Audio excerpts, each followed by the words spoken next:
Bueno, como les veníamos adelantando, uno de nuestros temas del día de hoy es el Código de Faltas, la 8ª marcha de la gorra, que se va a realizar mañana y que arranca desde Colón y Cañada a las 18 horas y que estamos invitando a todos que participen, ¿no? Así es, Clau. Estaría bueno hacer como algunas precisiones con respecto a lo que es el Código de Faltas para algún desprevenido que ande por allí. La ley es la número 8431, es una ley provincial que fue sancionada en la legislatura ya en el año 1994. Y a partir de ese momento ha tenido algunas modificaciones, pero siempre una crítica muy grande que se le ha hecho al Código de Falta es el carácter arbitrario que tiene, porque tiene figuras que... imprecisas. Exactamente, son imprecisas y que ponen a el policía con un nivel de arbitrariedad muy grande que puede levantar o no levantar a una persona de acuerdo a lo que él piensa que está o no haciendo. Claro, las tipificaciones del Código de Falta son bastante cuestionables, ¿no? Para eso y para que nos cuente mucho más, tenemos acá sentado a nuestro lado a nuestro primer invitado, Agustín, del colectivo de Jóvenes por Nuestros Derechos. Hola, ¿cómo estás? Hola, buenas tardes, muchas gracias por la invitación. Muchas gracias por acercarte. Agustín, para comenzar queremos que nos cuentes cómo surge el colectivo, este colectivo de Jóvenes por Nuestros Derechos. ¿En qué año? ¿A raíz de qué problemática? ¿Cómo empiezan a pensarse? Surge en el 2006 más o menos, de un encuentro de jóvenes, hay muchas organizaciones que venían trabajando en ese entonces y deciden poner hacer un encuentro entre todas. De ahí, de los plenarios de reuniones, sale un tema que los atraviesa a todos esos chicos y chicas que eran muy chiquitos en ese entonces. De ahí sale el Bichi, el Rodri, un montón de compañeros así de rango histórico. Claro. Bueno, y se dan cuenta de que hay algo que los atraviesa a todos, porque son muchas organizaciones las que participaban, que es que eran perseguidos por la policía, eran hostigados, molestados, detenidos todo el tiempo, no podían llegar a las actividades que cada organización realizaba. Entonces deciden empezar a trabajar eso. Y de la mano del colectivo de niños o colectivo de niñez, no me acuerdo bien el nombre cómo es, empiezan a organizar la primera marcha de la gorra, con una característica que era de más que jóvenes, niños los que concurrían. El colectivo empieza a funcionar planteándose romper con la estructura de tallerista, de tener como maestros, profesores, y que sea una cuestión más colectiva, horizontal, donde todo lo manejaran los chicos, donde los temas a discutir para trabajar sean propuestos por los jóvenes, y ahí empieza a funcionar el espacio. Y participan de 2 o 3 marchas que llamaba a organizar esa marcha de la gorra el colectivo de niños, no recuerdo exactamente el nombre. Y en determinado momento la convocatoria de jóvenes hecha por el colectivo era cada vez mayor y se encontraron en la necesidad de separarse de ese espacio y de generar tomar la bandera de organizar la marcha, digamos, de empezar a llamar a los jóvenes a que se reúnan, a los y las que se reúnan para organizar la marcha de la gorra. Desde entonces, cada año el colectivo de jóvenes convoca a organizaciones sociales, estudiantiles, políticas, todo tipo de organización y personas que no están organizadas, a que nos juntemos, nos encontremos para 2 meses antes, 1 mes antes. Este año empezamos 2 meses antes, para empezar a pensar la marcha de la gorra, ¿no? Desde cuestiones de seguridad, cuestiones artísticas, cuestiones de presupuesto, documento político, el sinfín de cosas que hacen a la marcha de la gorra. Claro, y la fecha en que se realiza tiene una significación especial, el 20 de noviembre. Sí, es la Convención Internacional de los Derechos de los Niños y Jóvenes. Claro. Por ese motivo, para los que no saben, es que se realiza cada 20 de noviembre. Exactamente. Bien, ¿cómo viene creciendo a lo largo del tiempo toda la movida de la Marcha de la Gorra? ¿Cuáles son los cambios que han notado desde la primera hasta la 8ª? En realidad, todavía la 8ª no la tenemos, pero hasta la 7ª. Son muchos los cambios, digamos. Primero, si podemos hablar de convocatoria, en un primer momento eran 200, 300 personas. Luego, la última edición, que fue el año pasado, fueron más de 15.000 personas, lo cual habla de que la marcha trasciende el colectivo y a las organizaciones que la llevan adelante, y habla de un reclamo popular que atraviesa un montón de problemáticas, no solo el Código de Faltas, digamos, tenemos cuestiones de salud, cuestiones de ambiente, cuestiones de educación, cuestiones de acceso a la vivienda, Por eso se dan tantas expresiones en la Marcha de la Gorra, digamos, por eso al ir tantas organizaciones que quieren expresarse contra multinacionales, contra la iglesia, contra un montón de problemas sociales también, es que da cuenta de la participación tan amplia y también el cambio, crecimiento que podemos demostrar, es que esos jóvenes que empezaron las primeras marchas, hoy ya tienen 28, 26, 29 años, tienen una trayectoria de discusiones políticas bastante interesante, lo cual también da la oportunidad de que al espacio donde se organiza la Marcha de la Gorra lleguen organizaciones antagónicas o de ideologías diferentes o de métodos de expresiones diferentes que difícilmente se pueden encontrar en otro espacio para organizar algo durante el año. ¿Y ustedes creen que de alguna manera se ha podido capitalizar o se ha podido generar algo además de la marcha gracias a lo que ha generado la organización de la marcha y toda la gente que se junta todos los años? Me refiero, por ejemplo, no sé, al gobernador diciendo que hay que reformar ese código de faltas o estos proyectos que hay ahora para ver si se le cambian algunas cuestiones al código. Sí, sin duda.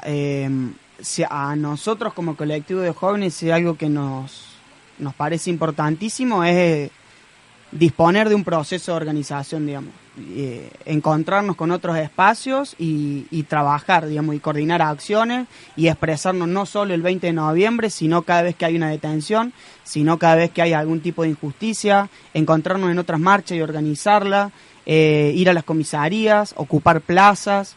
Todos esos procesos organizativos surgen de ese espacio, digamos, de ese encuentro, de poder discutir, aunque tener ideas distintas, de tener la altura para tener las discusiones, respetar al otro, aún en las diferencias, y de poder hacer fuerte en lo que coincidimos y reconocernos que necesitamos estar unidos para la lucha.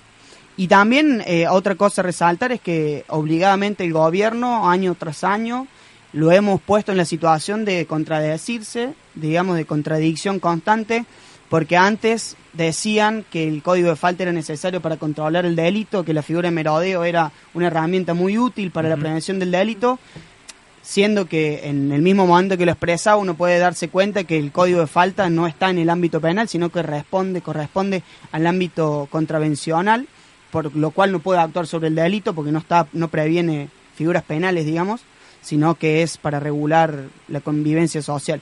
Y por otro lado, quienes antes decían que no se podía modificar, que está bien, que no era inconstitucional, uno de ellos, Sergio Busso, el jefe del bloque de Unión por Córdoba en la legislatura, ha tenido últimamente expresiones a favor de la modificación, queriendo hacerse como eco de los reclamos y públicamente manifestando que estaba mal.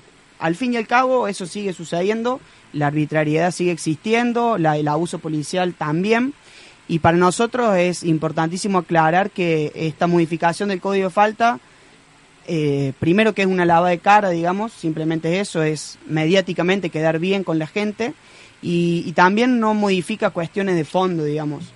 Para nosotros pedir la derogación o la anulación del Código de Falta es simplemente decir que esa herramienta no la queremos más, pero al mismo tiempo vamos a avanzar en otros reclamos, digamos, porque la forma de manejarse que tiene la institución policial, el autogobierno, que nadie lo controle, no va a cambiar porque no esté más este código de falta. Podremos próximamente tener un código de convivencia donde quien tenga que juzgar no sea el mismo jefe de policía o el mismo comisario y sean jueces de paz o ayudantes de fiscales. No deja de ser inconstitucional eso, para nosotros una herramienta de control social que criminaliza y que estigmatiza a determinadas personas y que no es igual y justo para todos, nos parece que es inconstitucional, así se modifiquen algunas figuras. Yo recién pensaba un poco, ¿no?, sobre esta cuestión del merodeo y lo que es el proceso por el cual se termina juzgando a esta persona. Cometer un delito más grave tiene un proceso más justo que el del Código de Faltas. Si yo robo o si yo cometo algún daño tipificado por el Código Penal, tengo un proceso, tengo un abogado, tengo un juez, tengo un debido proceso, digamos, por el cual la justicia va a determinar si yo soy culpable o no. En este caso no, en este caso es un comisario, con toda la y en un contexto en el cual la policía está muy cuestionada, donde hay un clima institucional de la policía que está muy desgastado, tenemos un comisario que está decidiendo sobre el futuro de esa persona, por lo cual es todo un tema para ver ese. Además, lo que se sanciona con el código de faltas, y bueno, ponele la figura del merodeo, no es un hecho ilegal, alguna cuestión, no es una acción, sino una potencial acción, porque el policía piensa que tal vez esta persona dentro de 5 o 10 minutos va a querer entrar en una propiedad privada o violar la propiedad privada de algún ciudadano. Entonces, no está actuando sobre un delito, sino sobre una potencial... No, es que está para prevenir, digamos. Lo que pasa es que esa prevención da como resultado que quienes caen detenidos y quienes ocupan los lugares de detención son siempre los pibes más pobres, los pibes más excluidos, los que representan una cultura determinada. Yo difícilmente caiga detenido por código de falta, pero constantemente tenemos que salir a las comisarías, a hacer todo un proceso para ver dónde está detenido, por qué está detenido, quién está a cargo, cuándo lo van a largar, ir con un abogado. Todo un desgaste, para nosotros es un desgaste. La vida de esa persona cambia totalmente, porque estar alojado en condiciones inhumanas, con un trato inhumano, acusándoselo constantemente de algo que no hizo, es un bajón. Y por otro lado, para la sociedad en general tampoco hay seguridad, digamos, porque los índices de delito no se han reducido en ningún momento, al contrario, han aumentado. Y para nosotros es claro, la ecuación han aumentado porque ha aumentado la policía, porque se le aumenta el recurso económico, se aumenta el recurso humano, se aumenta recursos técnicos, pero no se aumentan en educación, no se aumentan en salud. Y esta es una unión por Córdoba fácil, digamos, estamos rankeando todo lo peor que puede tener Argentina. Además de un índice de desocupación más alto del país, altísimo, que también tiene que ver con toda una política de inclusión, que es muy importante. Y con respecto a lo que decías vos, me parece que está bueno charlar sobre cómo, a partir de todas estas acciones que lleva adelante el gobierno de la provincia y lo que es la política de seguridad, ver quiénes están seguros y quiénes están inseguros dentro de esa lógica, ¿no? Porque, en definitiva, sí, tenemos que hay 73.000 detenciones, como lo dice el último informe de la policía, 73.000 detenciones por código de faltas en un año, o sea, 200 detenidos por día. Hablando de potencialidades, tenemos 200 potenciales personas que están inseguras todos los días porque la policía se lo lleva. Sí, esa cifra corresponde al año 2011. Digamos. Nosotros tenemos el derecho de acceder a información pública, porque la institución policial no es pública, pero esa información no se brinda, la legislatura tampoco lo brinda, más allá del pedido de organizaciones sociales y de legisladores, nadie tiene acceso a eso. Y por otro lado también, si tuviéramos acceso a eso, somos muy conscientes de que por fuera de esas detenciones quedan un montón de arbitrariedades que no están siendo contadas, digamos, no se están sumando a esa larga lista, que de 73.000 en 2011, hoy no sé en qué cifra debemos estar, pero es muchísimo mayor. Nuestra actividad en 2011 era mucho más chica en términos de acudir ante llamados de urgencia por algún tipo de detención arbitraria, acudir a acompañar a alguna familia que el hijo lo desapareció la policía, o acudir a acompañar a alguna familia que el hijo fue muerto en un tiroteo, en un supuesto enfrentamiento, y que ahora más tarde todos estos escenarios terminen siendo gatillo fácil. Claro. Estamos hablando entonces, digamos, de alguna manera de un código de falta que evidentemente en la práctica es absolutamente discriminatorio y estigmatizador, por otro lado, y que revela de alguna manera cuál es la política de seguridad que quiere llevar a cabo el gobierno y la policía, porque además es muy interesante lo que decías vos, los índices no bajan, por lo tanto, me parece que esa es una situación que hay que plantear permanentemente cuando se pide que para que haya seguridad tiene que haber represión. Si con la represión no funciona, porque evidentemente no funciona aquí, no funciona en ninguna parte de Latinoamérica y prácticamente el mundo, no funciona la represión con respecto a la seguridad, entonces bueno, hay que buscarse otros mecanismos. ¿Sí? Y no solamente porque a veces yo lo que escucho es que hay algunos discursos que dicen, bueno, con inclusión, sí, hay que incluir, pero hay otra parte que tiene que ver con el crimen organizado, con tipos que son muy poderosos y que manejan la cuestión del narcotráfico. Estamos hablando, o sea, no es solamente con inclusión. No, hay que generar los delitos complejos no son perseguidos. Totalmente. Ni son abordados por esta policía ni por el Poder Judicial. Hay una connivencia ahí de poderes increíble. Y digo, por lo menos mi postura en las entrevistas o en los espacios que nos dan para hablar, también me interesa mucho bajarle un poco de tierra y pensar en las personas que terminan atravesando esos momentos, porque quedarnos en la palabra de arbitrariedad, de discriminación, de estigmatización. Pero cuando vos lo bajás a una persona y le ves la cara y sentís lo que esa persona está sintiendo y ves la forma en la que vive y entendés que quiere progresar en su vida, que tiene ganas de hacer una radio abierta, pero que al mismo tiempo no puede dejar de salir no puede salir de su barrio porque la cana no lo deja, atravesar eso para esas personas es destruirle la vida, digamos, que el Estado, en vez de protegerlo y velando por sus derechos, esté cagándole la vida a los jóvenes, es horrible. Y por otro lado también, para las organizaciones sociales es terrible, digamos. Nosotros convivimos con ese dolor, nos cuesta muchísimo acompañarlos a ellos y acompañarnos entre nosotros. Y encontramos en la organización y en el encuentro la forma de hacerlo, digamos. Para mí, pertenecer al colectivo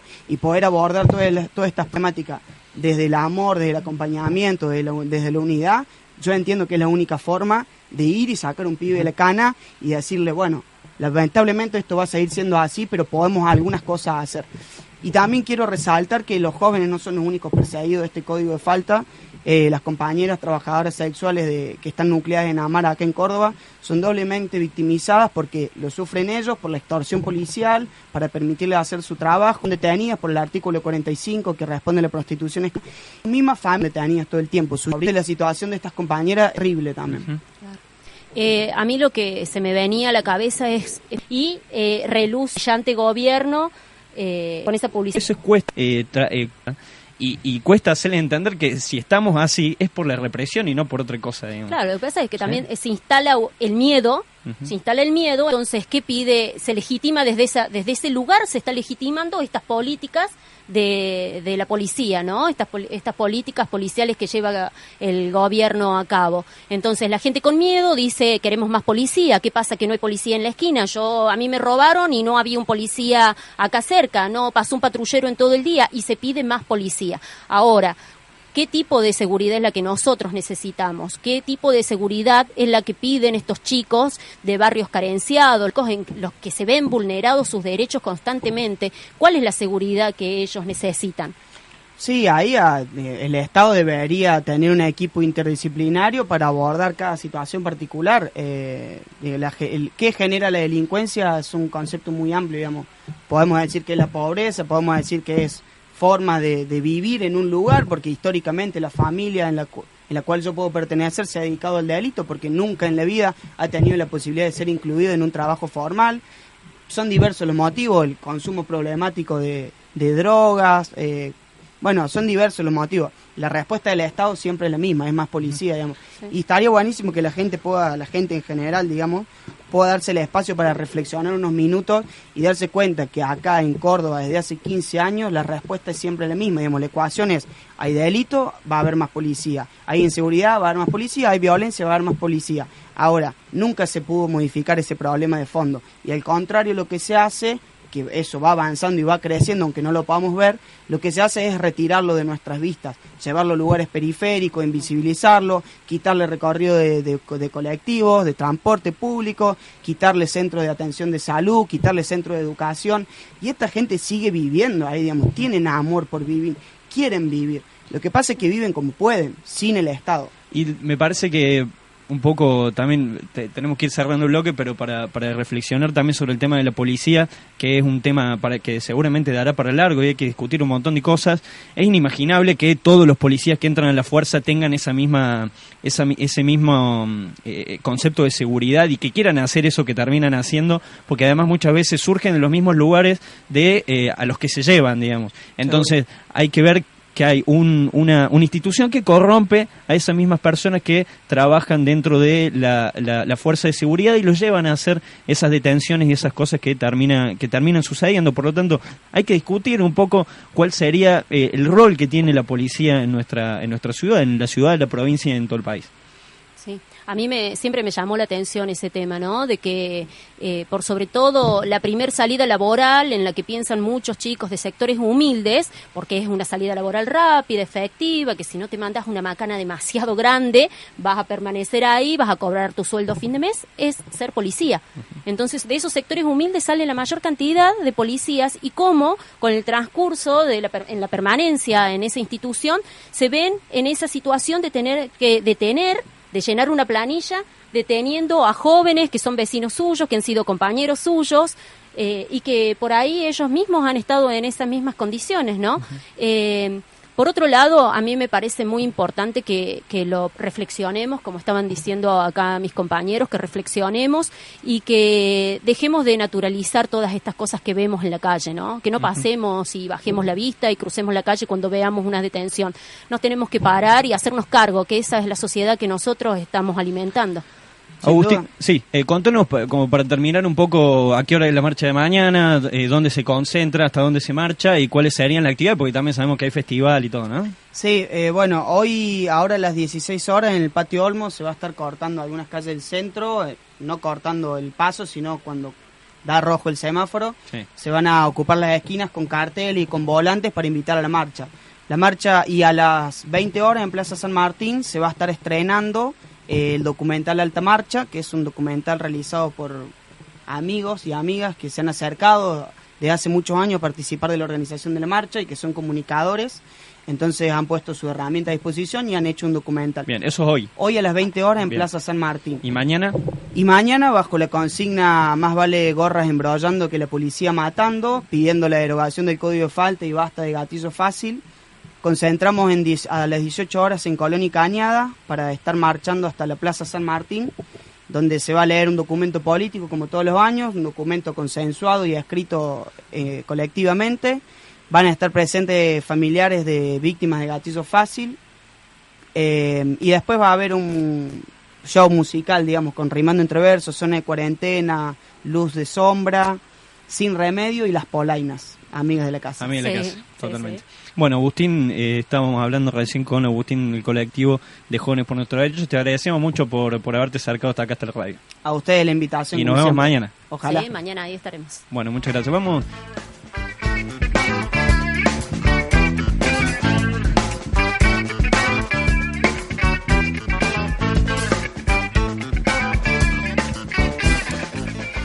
Bueno, así terminaba nuestra entrevista con nuestro invitado Agustín del colectivo de Jóvenes por Nuestros Derechos y nos vamos a tomar un respirito con un poco de música. ¿Qué tema tenemos? Fíjate, Los Piojos. Bueno, dale.